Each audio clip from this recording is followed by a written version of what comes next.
ክላስ ማርክ የምንለው ምንድነው? የአፐር ክላስ እና ላወር ክላስ ሊሚቱ የአንድ ክላስ አፐር ክላስ እና ላወር ክላስ ሊሚቱን ወስደን ደምረን ለሁለት ስናካፍል ያ ማለት አቨሬጁን ስንወስድ ማለት ነው። የአፐር እና የላወር ክላስ ሊሚቱን የክላሱን ወስደን ደምረን ለሁለት ስናካፍል ወይንም አቨሬጁን ስንወስድ ያ ክላስ ማርክ ይባላል ወይም ክላስ ሚድ ፖይንት ይባላል። ሌላው ኮሬክሽን ፋክተር የሚባለው ደግሞ half the difference between upper class limit of a class and lower class limit of subsequent class የቀጣዩ ክላስ lower class limit ሲቀነስ የመጀመሪያው ክላስ upper class limit ያ ማለት አሁን የመጀመሪያው ክላስ ወይንም አንደኛው ክላስ ይሄን ከወሰድን የዚህኛው upper ከዚህኛው upper ከዛ የዚህኛውን lower እንወስዳለን። ከዚህኛው lower ያኛውን upper ስንቀነስ 26 ሲቀነስ 25 ስንት ይሆናል? አንድ ሲካፈል ለስንት? ለሁለት half ነው። ያ ማለት half time የዚህኛው የአንዱ ክላስ lower ይሄኛው መውሰድ እንችላለን። የቀጣዩ ክላስ ደግሞ upper ወስደን ስንቀንስ upper 51 ነው። እዚህ ጋር 51 ሲቀነስ እዚህ ጋር lower 50 ነው። 51 ሲቀነስ 51 ነው። half time 1 half ማለት 0.5 ጊዜ 1 ያው 0.5 ነው የሚሆነው ኮሬክሽን ፋክተር እና የፈለግነውን ክላስ መውሰድ እንችላለን። የዚህኛውን upper ከዛ የዚህኛውን lower ክላስ ሊሚት ምንድነው ዋናው ሐሳቡ upper ክላስ ሊሚት የዚህኛውን upper ክላስ ሊሚት እና የቀጣዩን ክላስ lower ክላስ ሊሚት ወስደን half ስናደርገው ኮሬክሽን ፋክተር ይሰጠናል። እና the class mark serves as representative of each data value in a class በክላስ ውስጥ ያሉት ክላስ ማርክ የምንለው ያ ማለት ላወር ክላስ ሊሚቱን የክላሱን ከአፐር ክላስ ሊሚት ጋር ደምረን ለሁለት አካፍለን ያመጣነው ቫልዩ ክላስ ማርኩ እንደምንድነው ያን ክላስ ይወክላል ወይም እዛ ክላስ ውስጥ ያሉትን ዳታ ቫልዩዎች እዛ ክላስ ውስጥ ያለውን ዳታ ይወክላል እንደ ተወካይ ነው የሚያገለግለው እና ያንን እንረዳለን። እና ስለ ኮሬክሽን ፋክተር ስናወራ ብዙውን ጊዜ ኮሬክሽን ፋክተር ስታዩ 0.5 ነው። ለምንድን ነው የሚጠቅመን? ኮሬክሽን ፋክተር ለምንድን ነው የሚጠቅመን? እዚህ ዴታ ላይ ስናይ አሁን ከ1 እስከ 25 አለ የመጀመሪያው ክላስ ላይ፣ ከ26 እስከ 50 አለ፣ ከ51 እስከ 75 አለ እያለ ይቀጥላል እያንዳንዱ ክላስ ላይ። ለምሳሌ 50 ይሄ ምንድነው የሚያሳየው? የተማሪዎችን ውጤት ነው። የ60 ተማሪዎችን ውጤት ነው። ከመቶ ያመጡትን ከ1 እስከ 25 ያመጡት 5 ተማሪዎች ናቸው። ከ26 እስከ 50 ያመጡት ከመቶ 10 ተማሪዎች ናቸው። ከመቶ ከ51 እስከ 75 ያለው ውጤት ያመጡት 30 ተማሪዎች ናቸው። ከ76 እስከ 100 ይሄን ያህል ተማሪዎች አጠቃላይ 60 ተማሪዎች ናቸው። እና ከዚህ ጋር ውጤት ውስጥ ለምሳሌ 50.5 ያመጣው የትኛው ላይ ነው የሚካተተው? እዚህ ጋር ስናይ እስከ 50 ነው ይሄኛው። ከዛ ይሄኛው ከ51 ይጀምራል። ታዲያ 50.5 ውጤት ያለው ተማሪ የትኛው ውስጥ ነው የሚጠቃለለው? ወይንም 75.5 ያመጣ ተማሪ የትኛው ውስጥ ነው የሚጠቃለለው? እዚህ ክላስ ነው? እዚህ ክላስ ነው? የለም። ይሄንን መረጃ አይነግረንም። ስለዚህ ኮሬክሽን ፋክተር ለዛ ነው የሚጠቅመን ማለት ነው። ኮሬክሽን ፋክተር ዳታውን ስሙዝን ለማድረግ ይጠቅማል። in order to smoothen ያ ማለት ፍሌክሲብል እንዲሆን የሁሉንም ዳታዎች ኦልሞስት ሁሉንም እንድናገኛቸው ይረዳናል። ስለዚህ ክላስ ሊሚት ላይ ምንድነው ወይም ኮሬክሽን ፋክተር ምንድነው የሚደረገው? አፐር ክላስ ሊሚቱ ላይ ይደመራል። ከዛ ከላወር ክላስ ሊሚቱ ደግሞ ይቀነሳል ያ ኮሬክሽን ፋክተር። ስለዚህ ሲቀነስ ይሄ ቴብል ምን ይሆናል? ያው ኮሬክሽን ፋክተር 0.5 ነው። ከላወሩ ይቀነሳል። ከ1 0.5 ስንቀንስ 0.5 ነው።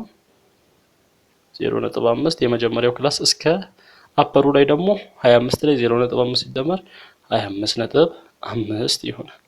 እንደገና ይሄ ከ26 ስንት እንቀንሳለን? ላወር ስለሆነ 0.5 እንቀንስ ከ25.5 እስከ 50 ላይ 0.5 እንደምር 50.5 ታያችኋ። እንዲህ ሁሉም ላይ ከላወሩ 0.5 እየቀነሰን አፕሮ ላይ 0.5 እየጨመረን ስንሄድ ዳታው ምን ይሆናል ማለት ነው? ለዚህ ስሙዝ የሆነ ዳታ ይሰጠናል። ስለዚህ ከአፐሩ ላይ 0.5 ወይም ኮሬክሽን ፋክተርን ደምረን ከላወሩ ደግሞ ቀንሰን ያገኘነውን ያን እንላለን ክላስ ባውንደሪስ እንላለን። ለምሳሌ ይሄን ቴብል የዚህን ቴብል አሁን ክላስ ማርክ እና ክላስ ባውንደሪዎችን ስናወጣ እንዲህ አይነት ቴብል ይሰጠናል። መጀመሪያ ስኮር እና ነምበር ኦፍ ስቱደንት ነበር የነበረን። ከዛ ክላስ ባውንደሪ ስንጨምር ክላስ ባውንደሪ ምንድነው? ከላወር ክላስ ሊሚቱ 0.5 ቀንሰን አፐር ላይ ደግሞ 0.5 እየደመርን እናስቀምጠው። እዚህ አሁን 76 ነው፣ ላወር ክላስ ሊሚት ነው። ከ76 ኮሬክሽን ፋክተር 0.5 ስንቀንስ 75.5 ይሆናል። 100 ላይ 0.5 ስንጨምር 100.5 ይሆናል። እነዚህ ክላስ ባውንደሪ እንላለን። ክላስ ሚድ ፖይንት ወይም ክላስ ማርክ የምንለው ላወሩን ከአፐሩ ጋር ደምረን ለሁለት ስናካፍል አሁን የየክላሱን ነው። 1 ሲደመር 25 26 ሲካፈል ለሁለት 13 ይሆናል። እንደገና እዚህ ጋር ስምታዩ 26 እስከ 50 አለ።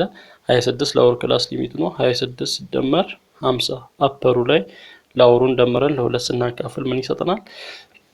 ክላስ ማርክ ይሰጠናል። 50 ሲደመር 26 76 ሲካፈል ለሁለት 38። ስለዚህ የእያንዳንዱን የክላስ ማርክ እንደዚህ ማውጣት እንችላለን። ያው ኩሙላቲቭ ፍሪኩዌንሲ እንዴት እንደምናወጣ እናውቃለን።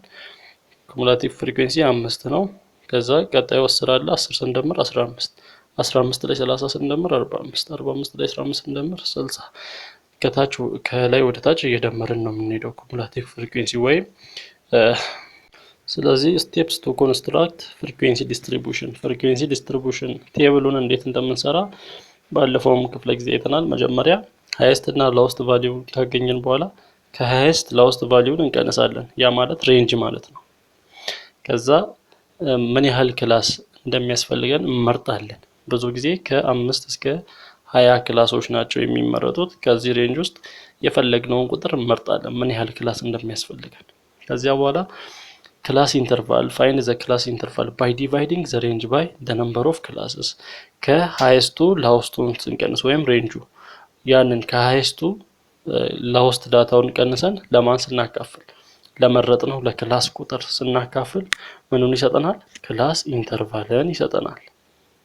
ከዛ ክላስ ኢንተርቫልን ካገኘን ሴሌክት የስታርቲንግ ፖይንት መጀመሪያ የምንጀምርበት ፖይንት ላውስት ቫልዩን እንወስድና ከላውስት ቫልዩ ያንን ክላስ ኢንተርቫል እየደመርን ነው የምንሄደው። ከዛ አፐር ክላስ ሊሚቱንም እናገኛለን። ከፈለግን ታሊ ማለት እንደዚህ እዛ ጋር ያለውን እንደዚህ በእንጨት እየገለጽን ያ ማለት 1 2 3 4 ሲሆን አምስተኛውን እንዲህ ያደረግን ስድስተኛ ቁጥር ካለ እንደዚህ ያደረግን 7 እያለ ይቀጥላል። እንደዚህ በታሊ መግለጽ እንችላለን። ፍሪኩዌንሲዎችን ማግኘት የየክላሱን ፍሪኩዌንሲ ምን ያህል እንደተደጋገመ ማግኘት ኩሙላቲቭ ፍሪኩዌንሲ ማግኘት ይሄንን አይተናል። እዚህም ኤክሰርሳይዝ ላይ እንየው እስኪ። A teacher in a school has given a project to her students to make survey of the size of 2 kinds of trees in a forest nearby. አስተማሪዋ ተማሪዎቹን የዛፎቹን ሳይዝ ሜዠር እንዲያደርጉ ሁለት አይነት ዛፎች አሉ፣ ታይፕ ኤ እና ታይፕ ቢ ወይም ኤ የሚባል የዛፍ አይነት እና ቢ የሚባል የዛፍ አይነት አለ። ተማሪዎች እንዲለኩ ምናቸውን ሰርከምፍራንሳቸውን ወይም ሳይዛቸውን እንዲለኩ ትነግራቸዋለች።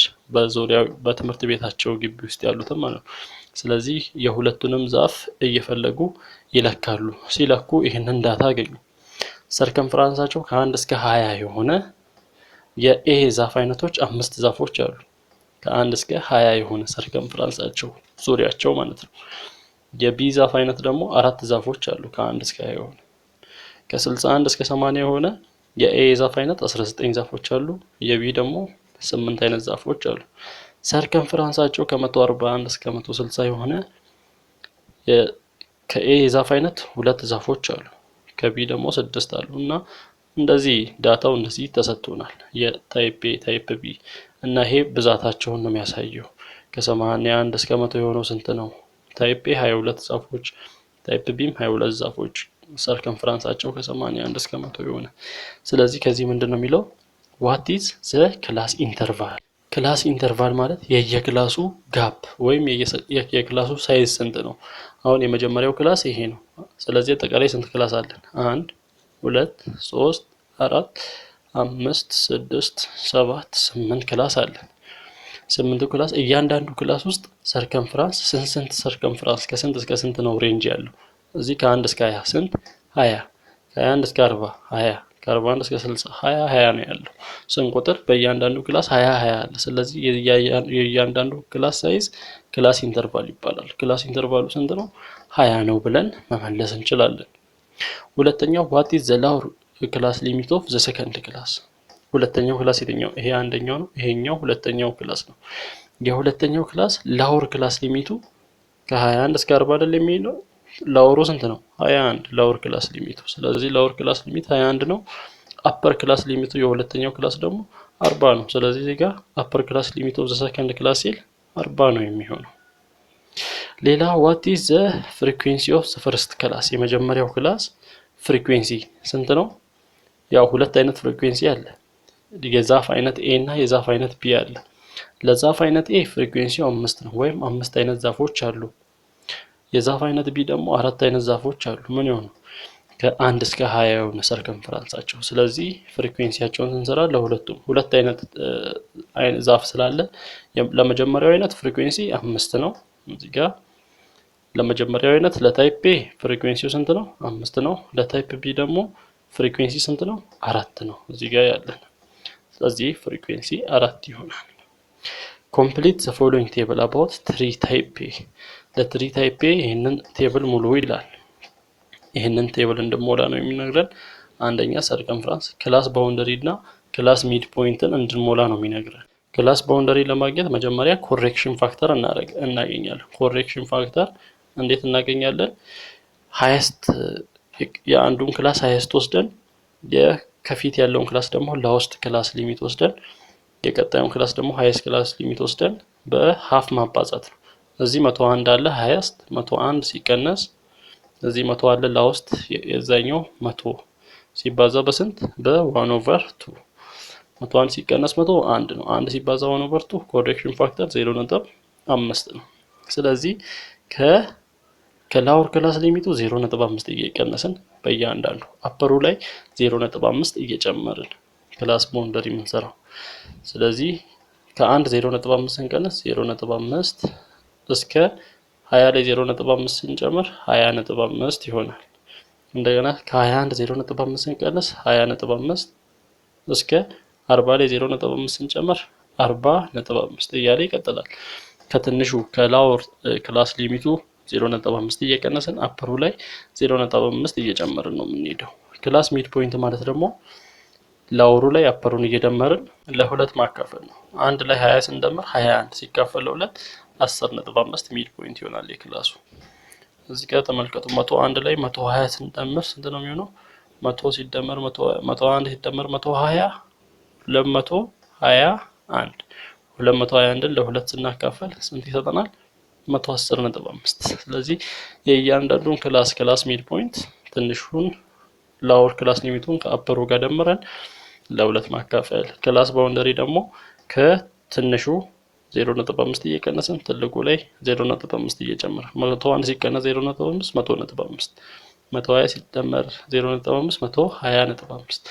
ስለዚህ ክላስ ባውንደሪው እንደዚህ ነው የእያንዳንዱ ክላስ የሚሆነው። ለዛፍ አይነት ቢም ተመሳሳይ ቴብል መስራት እንችላለን። የዛፍ አይነት ቢ ያለ እዚህ ጋር የዛፍ አይነት ኤ ነው። ለትሪ ታይፕ ኤ ነው የሰራ ነው። እዚህ ለትሪ ታይፕ ቢም ስንሰራ ያው ተመሳሳይ ነገር ነው የሚሆነው፣ ተመሳሳይ ነገር ነው የሚኖረው። ያው ክላስ ባውንደሪውም ክላስ ሚድ ፖይንቱም ከኤ ጋር ተመሳሳይ ነው የሚሆነው። ለምን? ሰርከምፍራንሱ የተሰጠን ተመሳሳይ ስለሆነ ከኤ ጋር። ከኤ የሚለዩት ምናቸው ነው? ፍሪኩዌንሲያቸው ነው። የትሪ ታይፕ ኤ እና የትሪ ታይፕ ቢ ፍሪኩዌንሲያቸው ነው እንጂ የሚለያየው ሌላው ነገር ክላስ ባውንደሪ ክላስ ሚድ ፖይንታቸው ተመሳሳይ ነው። ምክንያቱም እዚህ የተሰጠን ሰርከምፍራንሳቸው በመሃል ያለው ጋፑ ወይም ኢንተርቫሉ ክላስ ኢንተርቫሉ ተመሳሳይ ስለሆነ።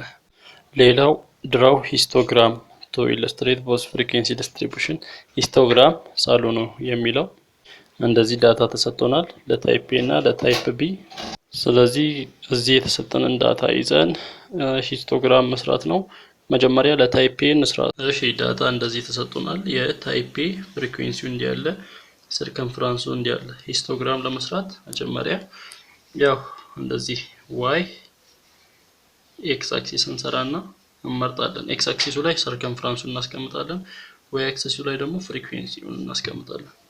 ፍሪኩዌንሲ አሁን 2 ጀምሮ ከትንሽ እያደገ እስከ 25 ድረስ ይሄዳል። ስለዚህ ይሄን ፍሪኩዌንሲ በ5 እንከፋፍል። 5 10 15 20 25 ከ25 በላይ ይሄዳል አይሄድም። ስለዚህ ወደ ጎን ደግሞ ሰርከምፍራንሱን እንጻፈው። ይሄ ፍሪኩዌንሲው ነው። ወደ ጎን ሰርከምፍራንስ ከ1 እስከ 20 እስከ 160 ይሄዳል። ስለዚህ እዚህ ከ1 እስከ 20 ከዛ ከ21 እስከ 40 ከ40 እስከ 60 ከ60 እስከ 80 ከ80 እስከ 100 ከ100 እስከ 120 ከ121 እስከ 140 ከ141 እስከ 160 እንዲህ ከከፋፈልን በኋላ ከ0 እስከ 20 ፍሪኩዌንሲ ስንት ነው? 5 ነው። ስለዚህ እዚህ ላይ 5 ላይ ከ0 እስከ 20 እንዲህ ይሆናል ማለት ነው። ስለዚህ ይሄ ፓርት የመጀመሪያው ይሆናል። ከ21 እስከ 40 ደግሞ ፍሪኩዌንሲ 15 ነው። ስለዚህ እቺን እናሳድጋትና 15 ላይ እዚች ጋር ማለት ነው። ከዛ ከ21 እስከ 40 ነው። እንደዚህ እናደርጋለን።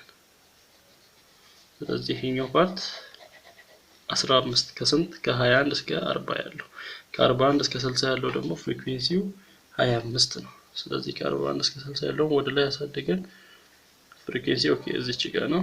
ስለዚህ እዚህ ጋር ከ41 እስከ 60 ወደ ታች እንመለሳለን። ይሄኛው ፓርት ከ41 እስከ 60 ይሆናል።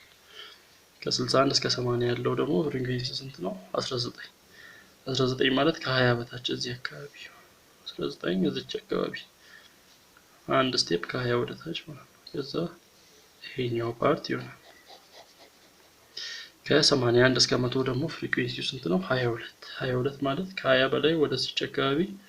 ስለዚህ ያቺን ስንመጣ እዚህ አካባቢ ከዚህ ከፍ እንልና 22 ላይ እንዲህ እስከ 100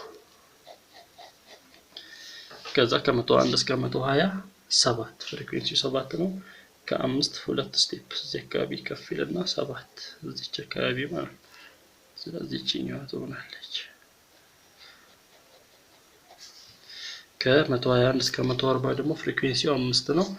5 ደግሞ እቺ ናት። እቺ መስመር ይዘን እዚህ አካባቢ ከ121 እስከ 140 5 ነው።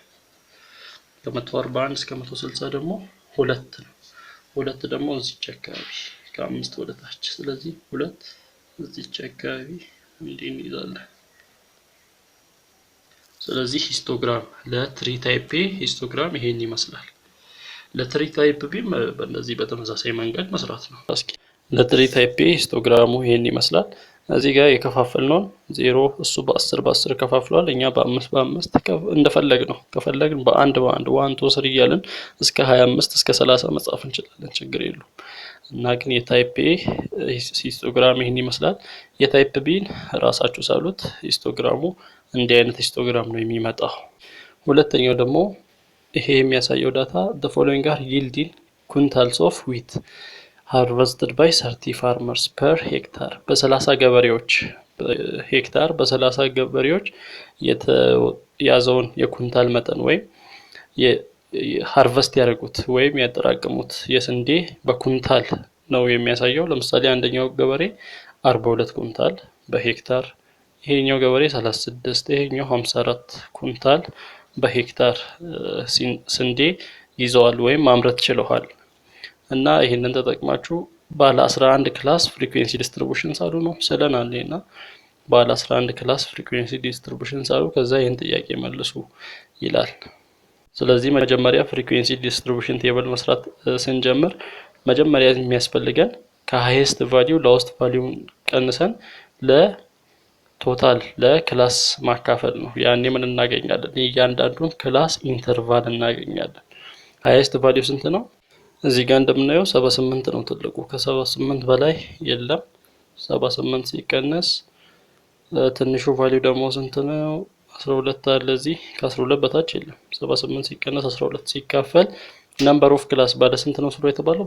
ባለ 11 ሲካፈል ለ11 ከ8 2 6 ከ7 1 66 ሲካፈል ለ11 ስንት ይሆናል? 6 ነው የሚሆነው። ስለዚህ ክላስ ኢንተርቫል እያንዳንዱ ክላስ ውስጥ የሚኖረው የኩንታል ጋፕ 6 ነው በእያንዳንዱ ክላስ። ስለዚህ ክላሱን ስንሰራ ትንሹ ቫሊዩን እንወስዳለን። ስለዚህ የመጀመሪያው ክላስ ላይ 12 6 ክላሶች ሲኖሩ ከ12 እስከ 17 ያ ማለት 12 13 14 15 16 17 6 ጋፕ አለ በመሃላቸው። ከዛ ከ18 እስከ 23 ከ24 እስከ 29 እያለን እስከ 78 እንቀጥላለን ማለት ነው። በእያንዳንዱ ክላስ 11 ክላሶች ይኖሩናል። ስለዚህ ይህንን ክላስ ምን እንለዋለን? ይህን ክላስ ኢንተርቫል ይልድን ኩንታልስ እንላለን፣ ወይም ኩንታልስ ብለን የዚህን ክላስ ስም መስጠት እንችላለን። ከዛ እንደዚህ ከጻፍን በኋላ ሌላው ምንድነው? ፍሪኩዌንሲውን ከ12 እስከ 17 ኩንታል የሰበሰቡት የገበሬዎች ቁጥር ስንት ነው? ከ12 እስከ 17 የሰበሰቡት ለምሳሌ ከ12 እስከ 17 የተሰበሰበውን ቁጥር እስኪ እዚህ ጋር ከ12 12 አለ። ከ12 እስከ 17 ውስጥ ነው። ሌላስ 16 ራሱ እስከ 17 ውስጥ ነው። 2 ሌላ ከ12 እስከ 17 3 4 5 ከ12 እስከ 17 ያሉ ፍሪኩዌንሲው ነው። ያ ፍሪኩዌንሲው ስንት ይሆናል? 5 ሌላ ከ18 እስከ 23 እያለን ካለን ዳታ ማውጣት ነው። ስለዚህ እንደዚህ አይነት ዳታ ይሰጠናል። ከ12 እስከ 17 ያለ 5 ገበሬዎች፣ ከ18 እስከ 29 ኩንታል ያወጡ 23 ኩንታል ያወጡ 4 ገበሬዎች። እዚህ ጋር ያለው ስማቸው እዚህ ጋር ትክክል አይደለም። እዚህ ጋር ኩንታል ነው፣ ይሄኛው ኩንታል ነው የሚሆነው። ይሄኛው ደግሞ ነምበር ኦፍ ፋርመርስ የገበሬዎቹ ቁጥር ነው የሚሆነው። እና ከ30 እስከ 35 ኩንታል ያወጡ ገበሬዎች ቁጥር 5 ነው የሚሆነው። ከ72 እስከ 78 ያወጣ ገበሬ ቁጥር ደግሞ 1 ነው። ከ72 እስከ 78 ኩንታል ሊያወጣ የቻለ። ስለዚህ ያንን በማየት ከእንትኑ እያየን የምናወጣው ነው። ስለዚህ ቴብሉን እንደዚህ መሳለን እንችላለን። እሺ እዚህ ጋር ያሉት ሁሉም ጥያቄዎች ያው እስካሁን ያየናቸው ናቸው። ትንሽ ለየት የሚለው ፋይንድ ዘ ዲፈረንስ ቢትዊን ዘ ክላስ ማርክስ ኦፍ 8th and 9th ክላስስ የስምንተኛው እና የዘጠነኛው ክላስ የክላስ ማርክ ልዩነት አስቀምጥ ነው የሚለው። ስምንተኛው ክላስ የቱ ነው? ይሄ አንደኛው ነው። 2 3 4 5 6 7 8 ይሄኛው ስምንተኛው ነው። ይሄ ዘጠነኛው ነው። የስምንተኛው እና የዘጠነኛውን ክፍል የክላስ ማርካቸውን ልዩነት መጀመሪያ ክላስ ማርካቸውን መስራት አለብን። የዚህኛው ክላስ ማርክ ስንት ነው? የስምንተኛው ክፍል የክላስ 54 ሲደመር 59 ሲካፈል ለሁለት 54 ሲደመር 59 113 ነው። 113 ሲካፈል ለሁለት ስንት ይሆናል? 56.5 ነው የሚሆነው። ይሄ የስምንተኛው ክላስ ማርክ ነው። የዘጠነኛው ክላስ ማርክ 60 ሲደመር 65 125 ሲካፈል ለሁለት ስንት ይሆናል? 125 ሲካፈል ለሁለት 62.5 ነው። ስለዚህ የዘጠነኛው ክላስ ማርክ ሲቀነስ የስምንተኛው ክላስ ማርክ ማለት 62.5 ሲቀነስ 56.5 ማለት ነው። 62.5 ሲቀነስ 56.5 ስንቀንሰው ከ5 5 0 ከ2 6 አይቻልም። ከ12 6 ይሆናል። እዚህ አንድ ስለሰጠ 6 ስለዚህ ከ62.5 56.5 ስንቀንስ 6 ነው መልሱ የሚመጣው።